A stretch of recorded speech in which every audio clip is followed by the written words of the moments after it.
داستان رمالباشی دروغی. در روزگاران قدیم زن و شوهری زندگی می‌کردند که خیلی فقیر بودند و 2 ماهی میشد که زن از بیپولی حمام نرفته بود. یک روز زن به شوهرش گفت: آخر تو چه جور شوهری هستی که نمی‌توانی 10 شاهی به من بدهی تا به حمام بروم؟ مرد از حرف زنش خجالت کشید و بعد از مدتی این در و آن در زدن به هر جان کندنی بود 10 شاهی جور کرد و به او داد. زن اسباب حمامش را برداشت و راه افتاد. به حمام که رسید دید حمام قرق است. از حمامی پرسید: کی حمام را قرق کرده؟ حمامی گفت: زن رمالباشی. زن گفت: تو را به خدا بگذار من هم برم لابلای کنیزها و دده ها بشینم و حمام کنم. خیلی وقت بود میخواستم به حمام بیایم و پولی در دست و بالم نبود. حمامی دلش به حال زن سوخت و او را راه داد. زن رفت گوشه‌ای نشست و مشغول به شستشوی خودش شد. در این حیث و بیس دید کنیزها با سلام و صلوات زن بد ترکیب و نکره ای را که بلند بلند آرق میزد به حمام آوردند. زن بیچاره تا چشمش به هیکل نتراشیده زن رمالباشی افتاد، سرش را به طرف آسمان بلند کرد و گفت: خدایا به کرمت شکر. من با این حسن و جمال و قد و قامت 2 ماه به 2 ماه هم نمیتوانم حمام بیایم. آن وقت باید برای این زن بد ترکیب حمام را قرق کنند و او با این جاه و جلال و دم و دستگاه به حمام بیاید؟ بعد هر طوری بود خودش را شستشویی داد. از حمام در آمد و به خانه رفت. شب وقتی شوهرش به خانه آمد، حکایت حمام رفتن زن رمالباشی را تمام و کمال برای او تعریف کرد و آخر سر گفت: ای مرد، تو هم از فردا باید بری و رمال شوی. مرد گفت: مگر زده به سرت؟ من که از رمالی چیزی سرم نمی شود. زن گفت: خودم کمکت می کنم. الا و للا تو از فردا باید رمال شوی. خلاصه هرچه مرد به زنش گفت از عهده این کار بر نمی آید، زن زیر بار نرفت و آخر سر گفت: یا تخته و رمالی یا طلاق و بیزاری. مرد هرچه فکر کرد دید زنش را خیلی دوست دارد و چاره‌ای ندارد جز اینکه حرفش را قبول کند. این بود که نرم شد و گفت: ای زن، پدرت خوب، مادرت خوب، مگر به همین سادگی می شود رمال شد؟ زن گفت: آنقدرها هم که تو فکر می کنی مشکل نیست. فردا صبح زود می روی بیل و کلنگ را می فروشی. پولش را می دهی یک تخته رمالی و 2-3 تا کتاب کهنه کت و کلفت و می روی بنشینی یک گوشه مشغول رمل انداختن می شوی. هر که آمد گفت طالع من را ببین، اول کمی طولش می دهی، بعد می گویی طالع تو در برج عقرب است و عاقبت چنین می شوی و چنان می شوی. مرد گفت: آمدیم مشکل 1-2 تا را شانسی رفع و رجوع کردیم، آخرش چی؟ بالاخره می افتیم تو دردسر. زن گفت: آخر هر کاری را فقط خدا می داند. نترس، خدا کریم است. صبح زود مرد بیل و کلنگش را برداشت برد فروخت و با پولشان اسباب رمالی خرید و رفت در مسجد شاه نشست. چندان طولی نکشید که جلودار پادشاه به سراغش آمد و گفت: جناب رمالباشی، شتری که پی پادشاه بارش بوده گم شده. رمل بنداز ببین کجا رفته. رمال در دلش گفت: خدایا چه کنم چه نکنم، حالا چه خاکی به سرم بریزم؟ دیدی این زن سبکسر چطور دستی ما رو در هچل انداخت؟ بعد همینطور که مانده بود چه کند چه نکند، مهره ها را در مشتش چرخاند و آنها را ول کرد روی تخته. خوب نگاهشان کرد، کمی به فکر فرو رفت و گفت: جلودار باش، برو 100 دینار بده نخود و به هر طرف که دلت خواست راه بیافت و بنا کن دانه به دانه نخودها را ریختن و رفتن. وقتی نخودها تمام شد 3 مرتبه دور خودت بچرخ. به هر طرف که قرار گرفتی از زمین چشم بر ندار و به این طرف و آن طرف نگاه نکن. راست برو تا برسی به شتر گم شده. جلودار باشی 1 شاهی کف دست رمال گذاشت و رفت و هر چرا که گفته بود مو به مو انجام داد و آخر سر به خرابه‌ای رسید و دید شتر در آنجا خوابیده. افسار شتر را گرفت و به قصر برد. حکایت گم شدن شتر و رمال را برای پادشاه تعریف کرد. بعد برگشت پیش رمال و 10 اشرفی به او انعام داد. مرد تا چشمش به 10 اشرفی افتاد از خوشحالی دست و پایش را گم کرد. پیش از غروب بساطش را ورچید، توی بازار گشتی زد. هر چه لازم داشت خرید و با دست پر به خانه رفت و گفت: ای زن، حق با تو بود و من تا حالا نمیدانستم رمالی چه دخل و مداخلی دارد. خدا پدرت را بیامرزد که من را از فعلگی و دنبال سشایی سنار دویدن راحت کردی. بعد نشستن با هم به گپ زدن و گل گفتن و گل شنفتن. فردای آن شب مرد با شوق و ذوق بساطش را پهن کرد و همین که نشست چند تا غلام و فراش درباری آمدند و به او گفتند: پاشو راه بیفت که پادشاه تو را می‌خواهد. این را که شنید دلش به تپیدن افتاد و رنگ به صورتش نماند. با خودش گفت: بر پدر زن بد لعنت. دیدی آخر عاقبت ما را به کشتن داد؟ اگر پادشاه بو ببرد که من بیغم و حتی سواد ندارم، کارم زار است و گوش تا گوش سرم را میبرد. خلاصه با ترس و لرز اسباب رمالیش را زیر بغل زد و با غلام‌ها و فراش‌ها به راه افتاد. در راه 1000 جور فکر و خیال کرد و از ترس جان به سر شد تا به حضور پادشاه رسید. پادشاه نگاهی به قد و بالای او انداخت و پرسید: تو شتر را پیدا کردی؟ با بار پولی که همراهش بود؟ مرد جواب داد: بله قربان. پادشاه گفت: از امروز تو رمال باشی دربار هستی و از ما جیر و مواجب میگیری. برو و کارت را شروع کن. آن شب وقتی مرد به خانه‌اش برگشت گفت: ای زن، خانه‌ات خراب شود که آخر به کشتنم دادی. زن پرسید: مگر چه شده؟ مرد جواب داد: میخواستی چه بشود؟ امروز از دربار آمدند و من را به حضور پادشاه بردند و پادشاه رمال باشی دربارم کرد و از صبح تا شب هی خدا خدا کردم چیزی پیش نیاید که بفهمد از رمالی هیچی سرم نمی شود و دارم بزنند. زن گفت: ای بابا، بعد از آن همه بدبختی تازه خدا یادش به ما افتاده و خواسته نانی در دامنمان بیاندازد. آن وقت تو میخوایی به یک پخ جا خالی کنی؟ اینجور فکرها را از سرت بیرون کن و بیخیال باش. آخرم یک طوری میشود. خدا کریم است. بگذریم. زن آنقدر از این حرفها به گوش او خواند که مرد دل و جرأتی به هم زد و از آن به بعد مثل درباری‌های دیگر راست میرفت دربار و به خانه میآمد. مدتی گذشت و هیچ اتفاقی نیفتاد تا اینکه یک شب از قضای روزگار 40 دزد خزانه پادشاه را شبانه زدند و بردند. همین که صبح شد پادشاه رمال باشی را خواست و گفت: زود دزدها و هر چه را که از خزانه بردند پیدا کن. رمال باشی گفت: حکم پادشاه است. بعد به خانه آمد و به زنش گفت: روزگارم سیاه شد. زن پرسید: چی شده؟ مرد جواب داد: دیگر میخواستی چه شود؟ دیشب دزدها خزانه پادشاه را خالی کردند و حالا پادشاه دزدها و هر چه را که بردند از من میخواهد. همین فردا مشتم وا می شود و سرم به باد می رود.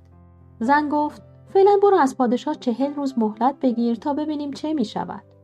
رمال باشی رفت 40 روز مهلت گرفت و به خانه برگشت. به زنش گفت: این هم 40 روز مهلت، بعدش چه خاکی به سرم بریزم. زن گفت: تا 40 روز دیگر کی مرده کی زنده؟ حالا پاشو برو بازار 40 تا کله خرما بگیر بیار و هر شب یکی از آنها را بخور و هسته‌اش را در دله بنداز که اقلاً حساب روزها دستمان باشد و بدانیم روز 40 چه روزی است. رمال باشی گفت: بد فکری نیست و رفت 40 تا کله خرما خرید و به خانه برگشت. حالا بشنوید از دزدها. وقتی دزدها شنیدند پادشاه رمالی دارد که از زیر زمین و بالای آسمان خبر می‌دهد، ترس ورشان داشت. نشستند با هم به گفتگو که چه کنند و چه نکنند تا از دست چنین رمالی جان سالم به در ببرند. آخر سر قرار گذاشتند که هر شب یکی از آنها به پشت بام خانه رمال باشی برود و سر و گوشی آب بدهد و ببیند رمال باشی چه می کند و برایشان چه نقشه‌ای می کشد. شب اول یکی از دزدها خودش را به پشت بام خانه رمال باشی رساند و گوشش را تیز کرد ببیند رمال باشی چه می کند. در این موقع رمال باشی یکی از خرماها را خورد. هسته‌اش را ترقی در دله پرت کرد و بلند گفت این یکی از 40 تا. دزد تا این را شنید از روی پشت بام به پایین پرید. پیش رفقایش رفت و گفت هرچه از این رمال باشی گفتند کم گفتند. پرسیدند چطور؟ گفت تا به پشت بام خانه‌اش رسیدم هنوز خوب جاگیر نشده بودم که بلند گفت این یکی از 40 تا. دزدها خیلی پکر شدند و بیشتر ترس در دلشان افتاد. خلاصه از آن به بعد هر شب به نوبت رفتند روی پشت بام خانه رمال باشی و رمال باشی شبی 1 کله خرما خورد. هسته‌اش را در دله انداخت و گفت این 2 تا از 40 تا. این 3 تا از 40 تا و همینطور شمرد تا به 39 رسید. شب 39 دزدها دور هم جمع شدند و گفتند 1 شب بیشتر نمانده که رمال باشی ما را بگیرد و کت بسته تحویل بدهد. اگر به زیر زمین یا ته دریا هم برویم فایده‌ای ندارد و دست از سرمان بر نمی دارد. خوب است تا کار از کار نگذشته خودمان به خدمتش برویم و جای جواهرات خزانه را نشانش بدهیم. اینطوری شاید پادشاه از تقصیرمان بگذرد و از این مهلکه جان به در ببریم. فردای آن روز دزدها 1 شمشیر و 1 قرآن برداشتند و پیش رمال باشی رفتند. به او گفتند این شمشیر این هم قرآن، یا ما را با این شمشیر بکش یا به این قرآن ببخش. جواهرات خزانه پادشاه هم دست نخورده زیر خاک است. رمال باشی دزدها را کمی نصیحت کرد. بعد جای جواهرات را یاد گرفت و به آنها گفت الان پیش پادشاه میروم ببینم چه کار میتوانم برایتان بکنم. و بلند شد. دوان دوان رفت خدمت پادشاه. جای جواهرات را به او گفت و برای دزدها طلب شفاعت کرد. پادشاه که از خوشحالی در پوست خود نمی گنجید گفت رمال باشی راستش را بگو چرا برای دزدها طلب بخشش می کنی؟ رمال باشی گفت قربانت گردم دزدها وقتی خبردار شدند پیدا کردن آنها و جواهرات را به عهده من گذاشتی از خیر هرچه برده بود گذشتند و به مغرب زمین فرار کردند. حالا اگر بخوای آنها را برگردانی 2 مقابل خزانه باید خرج قشون کنی. آخرش هم معلوم نیست به نتیجه برسی یا نه. پادشاه حرف رمال باشی را قبول کرد و عده‌ای را با شتر و قاطر فرستاد. جواهرات خزانه را تمام و کمال آوردند تحویل خزانه دار دادند و باز به رمال باشی خلعت داد و پول زیادی به او بخشید. وقتی رمال باشی به خانه برگشت رو به زنش گفت امروز پادشاه آنقدر پول به من بخشید که برای 7 پشتمان بس است. حالا بیا فکری بکن که از این مخمصه خلاص شوم چون میترسم آخر گیر بیفتم و جانم را روی این کار بگذارم. زن فکری کرد و گفت این را دیگر راست میگویی. وقتش رسیده خودت را به دیوانگی بزنی تا دست از سرت بردارن. مرد گفت چطور این کار را بکنم؟ زن گفت فردا صبح وقتی شاه به حمام رفت هر طور شده خودت را به او برسان. دست و پایش را بگیر و مثل دیوانه ها از خزینه بیرون بیاندازش و لخت مادرزاد بنا کن به بشکن زدن و قر و قنبیل آمدن. آن وقت دوست و دشمن میگویند رمال باشی پاک خلوچل شده. پادشاه هم دست از سرت بر می دارد. مرد گفت بد نگفتی. و صبح فردا همانطور که زنش گفته بود بعد از اینکه پادشاه به حمام رفت دوان دوان خودش را به آنجا رساند. نگهبانها را کنار زد و به زور رفت چنگ انداخت موهای پادشاه را گرفت و از خزینه کشیدش بیرون که 1 مرتبه صدایی بلند شد و سقف خزینه رنبید. پادشاه وقتی دید رمال باشی از مرگ حتمی نجاتش داده مال بی حساب و کتابی به او بخشید و همه کاره دربارش کرد. رمال باشی به خانه برگشت و ماجرای آن روز را برای زنش تعریف کرد. زن گفت 1 کار دیگر هم میتوانی بکنی. مرد گفت چه کاری؟ زن گفت یک وقت که همه اعیان و اشراف شهر دور و بر تخت پادشاه حلقه زدند خودت را به پادشاه برسان و او را از تخت پایین بکش. بعد از این کار همه میگویند عقل از سرت پریده و دیوانه شده ای. پادشاه هم میگوید رمال دیوانه نمیخواهم و از دربار بیرونت میکند. آن وقت با خیال راحت می رویم گوشه دنجی می نشینیم و خوش و خرم زندگی می کنیم.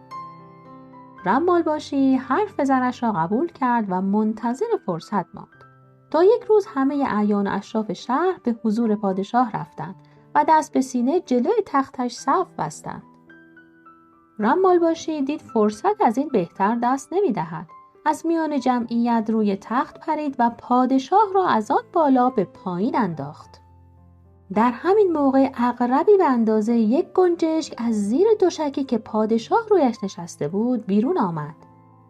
همه به رمالباشی آفرین گفتند و از آن به بعد دیگر کسی نبود که به اندازه رمالباشی پیش پادشاه عزیز باشد.